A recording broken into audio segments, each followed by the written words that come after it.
Hi అండి. తెలుగు కథల ప్రపంచంకు స్వాగతం. ఇవాళ ఏకాగ్రత అనే మరొక నీతి కథను వినేద్దామండి.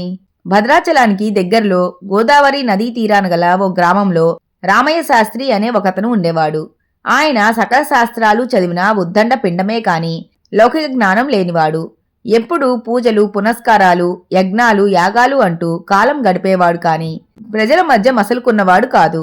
పిత్రార్జితమైన ఆస్తిపాస్తులు, పాడి పంటలకు లోటుండేది కాదు. ఆ రామయ్య శాస్త్రి యజ్ఞం ఒకటి తలపెట్టాడు.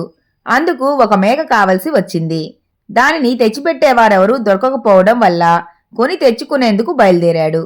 పక్క గ్రామంలోని గొల్లవీధిలోకి వెళ్లి ఓ చక్కని నల్లటి మేక నేరుకుని దానికి వారడిగిన ధర ఇచ్చి కొన్నాడు. తన పైనున్న అంగవస్త్రంతో దాన్ని కట్టి పట్టుకొని తోలుకుంటూ తన స్వగ్రామానికి బయలుదేరాడు.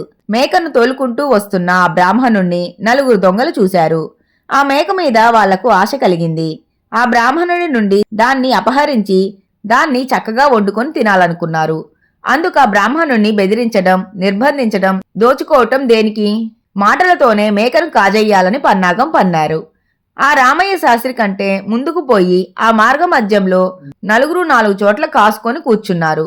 మేకను తోలుకుంటూ వెళ్తున్న బ్రాహ్మణుడు దగ్గరకు రావటంతో మొదటి దొంగ ఎంతో వినయంగా దండం పెట్టి, ఏంటిది పంతులు గారు, నల్ల కుక్కను పట్టుకుపోతున్నారు అని తన త్రోవన తాను వెళ్లిపోయాడు. రెండవ దొంగను సమీపించేసరికి అతడు రామయ్య శాస్త్రితో కలిసి అడుగులు వేస్తూ, అవునుగాని అయ్యగారు, ఈ కుక్కని ఎక్కడి నుంచి తీసుకువెళ్తున్నారండి అని తన దానిని తాను వెళ్లిపోయాడు. రామయ్యకి వీడు కూడా దీని కుక్కే అన్నాడేమిటి అని నడుస్తూనే దాన్నొకసారి యగాదిగా చూశాడు. మరికొంత దూరం నడిచేసరికి మూడవ దొంగ ఎదురుపడి, ఏముండోయ్ బ్రాహ్మణుడు గారు, కుక్కని పట్టుకుపోతుండారు, దానితోటి తమకేంటి పనండి? అయినా బ్రాహ్మణులు కుక్కను ముట్టుకోవచ్చునటండి అని అతడు వెళ్ళిపోయాడు. అరెరే, వీడు కూడా దీన్ని కుక్కనే అంటున్నాడు. ఇది కుక్క కాకపోతే వీళ్ళంతా అలాగే ఎందుకంటారు?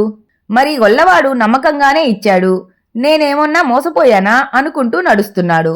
అంతలో 4వ దొంగ కలుసుకొని, ఇదేంటండి కర్రీ కుక్క పట్టుకెళ్తున్నారు, తమకెందుకండి ఇది? మీ ఊర్లో వాళ్ళు చూస్తే కుక్కని ముట్టుకున్నారని తప్పుపట్టరా ఏమిటి అని ముందుకు వెళ్ళిపోయాడు. వీడు కూడా దాన్ని కుక్కే అంటున్నాడు. కుక్క కాకపోతే ఇంతమంది అదే మాట అంటారా? దీన్ని ముట్టుకొని నేను మైలపడ్డాను. గొల్లడు నన్నెంత మోసం చేశాడు. తెలిసిన వాళ్ళనెవరినైనా పంపించి మేకనే కొనిపించుకోవాలి. ఈ కుక్క నాకెందుకు? దీంతో ఊళ్ళోకెళ్తే నలుగురు గేల్ చేసి తప్పు పడతారు అని తర్కించుకొని అంగవస్త్రం విప్పి ఆ మేకను వదిలేశాడు. గోదావరిలో స్నానం చేసి ఇంటికి చేరుకున్నాడు. అలా వదిలేసిన మేకను వెనకనే వస్తున్న దొంగలు నలుగురూ కలిసి పట్టుకొని బ్రాహ్మణుడి తెలివి తక్కువతనానికి నవ్వుకుంటూ తీసుకుని వెళ్ళిపోయారు.